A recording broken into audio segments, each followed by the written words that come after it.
നമസ്കാരം. Champions Trophy cricket ടൂർണമെന്റിനായുള്ള തയ്യാറെടുപ്പുകളിലേക്ക് ICC കടന്നിരിക്കുകയാണ്. ഇത്തവണ പാകിസ്ഥാനാണ് ചാമ്പ്യൻസ് ട്രോഫിക്ക് വേദിയാകുന്നത്. എന്നാൽ ഇന്ത്യ പാകിസ്ഥാനിൽ കളിക്കില്ല എന്ന നിലപാടെടുത്തതോടെ ടൂർണമെന്റ് പ്രതിസന്ധിയിലായിരിക്കുകയാണ്. ഇന്ത്യയെ കൂട്ടാതെ ചാമ്പ്യൻസ് ട്രോഫി നടത്തുകയെന്നത് അത്ര എളുപ്പമുള്ള കാര്യമല്ല. അതുകൊണ്ട് തന്നെ ഇന്ത്യയെ കൂടി ഉൾപ്പെടുത്തി ചാമ്പ്യൻസ് ട്രോഫി നടത്താനുള്ള ചർച്ചകൾ പുരോഗമിച്ചുകൊണ്ടിരിക്കുകയാണ്. ഏറ്റവും ഒടുവിലായി ദക്ഷിണാഫ്രിക്കയിലേക്ക് ചാമ്പ്യൻസ് ട്രോഫി വേദി മാറ്റും എന്നാണ് റിപ്പോർട്ടുകളുള്ളത്. അങ്ങനെ വേദി മാറ്റിയാൽ ടൂർണമെന്റിൽ നിന്ന് വിട്ടുനിൽക്കുമെന്ന് പാകിസ്ഥാൻ അറിയിച്ചിട്ടുണ്ട്. എന്തായാലും ഇന്ത്യയില്ലാതെ ചാമ്പ്യൻസ് ട്രോഫി നടക്കാൻ യാതൊരു സാധ്യതയുമില്ല എന്ന് തന്നെ പറയാം.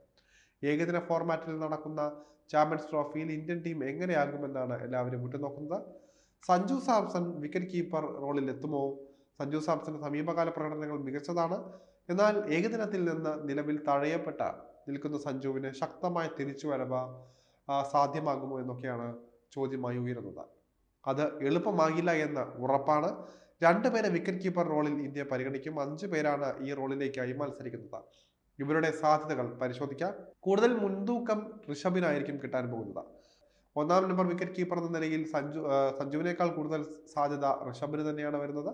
ഇടം കൈൻ വിക്കറ്റ് കീപ്പർ ബാറ്ററായ ഋഷഭാണ് നിലവിലെ ഏറ്റവും മികച്ച ഇന്ത്യൻ വിക്കറ്റ് കീപ്പർ എന്നാണ് ടീമിന്റെ വിശ്വാസം. ഫിറ്റ്നസിലാണെങ്കിൽ ഋഷഭിന് തന്നെയാണ് ഇന്ത്യ മുൻതൂക്കം നൽകുക. ഒറ്റയ്ക്ക് മത്സരത്തെ മാറ്റിമറിക്കാൻ കഴിവുള്ളയാളാണ് ഋഷഭ് പന്ത്. അതുകൊണ്ട് തന്നെ പ്രധാന വിക്കറ്റ് കീപ്പറായി ഇന്ത്യൻ സെലക്ടർമാർ ഋഷഭിനെയാകും ടീമിൽ ഉൾപ്പെടുത്തുക. ഏകദിന ശരാശരിയിൽ സഞ്ജുവിന് താഴെയാണ് ഋഷഭ് ഉള്ളത്.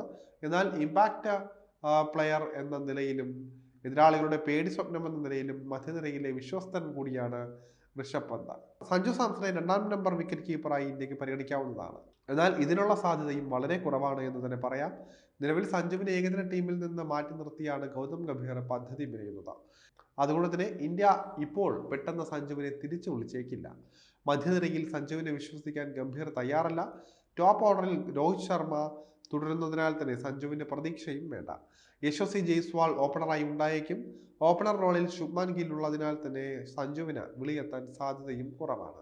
മധ്യനിരയിൽ KL രാഹുൽ ടീമിലുണ്ടാകും. ഋഷഭ് പ്രധാന കീപ്പറാകുമ്പോൾ ബാക്കപ്പ് റോളിൽ രാഹുലിനെ ഗംഭീർ പരിഗണിക്കാനാണ് സാധ്യത കൂടുതൽ. രാഹുൽ വിക്കറ്റിന് പിന്നിൽ ഭേദപ്പെട്ട റെക്കോർഡുള്ള താരമാണ്. കൂടാതെ മധ്യനിരയിൽ വിശ്വസ്തമായ ബാറ്ററാണ്.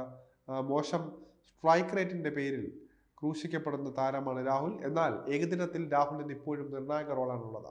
ഏത് പൊസിഷനിലും ബാറ്റ് ചെയ്യാൻ രാഹുലിന് സാധിക്കുന്നതാണ്. ഇന്ത്യൻ ടീമിൽ നിന്ന് പുറത്തായിട്ട് കുറച്ച് നാളുകളായെങ്കിലും ശക്തമായ തിരിച്ചുവരവ് പ്രതീക്ഷിക്കുന്ന താരമാണ് ഇഷാൻ കിഷൻ. ഇടം കൈയ്യൻ വിക്കറ്റ് കീപ്പർ ബാറ്ററിന്റെ സമീപകാലത്തെ ആഭ്യന്തര ക്രിക്കറ്റിലെ പ്രകടനങ്ങളെല്ലാം തന്നെ വളരെ മികച്ചതാണ്. അതിവേഗത്തിൽ റൺസ് ഉയർത്താൻ ശേഷിയുള്ള ഇഷാൻ ഏകദിനത്തിൽ ഇരട്ട സെഞ്ചുറിയും നേടിയിട്ടുണ്ട്. അതുകൊണ്ട് തന്നെ ഇഷാനും സഞ്ജുവിനെ മറികടന്ന് ടീമിലേക്ക് എത്തിയേക്കും. ഇനി യുവതാരം ധ്രുവ് ജുറേലും അവസരം പ്രതീക്ഷിക്കുകയാണ്. നിലവിൽ ടെസ്റ്റ് ടീമിൽ മാത്രമാണ് ജുറേലിന് അവസരമുള്ളത്. എന്നാൽ 3 ഫോർമാറ്റിലും ഒരുപോലെ മികവ് കാട്ടുന്ന താരമാണ് ജുറേല. അതുകൊണ്ട് തന്നെ ഇന്ത്യ ജുറേലിനെ ചാമ്പ്യൻസ് ട്രോഫിയിലേക്ക് പരിഗണിച്ചാലും അത്ഭുതമൊന്നുമില്ല.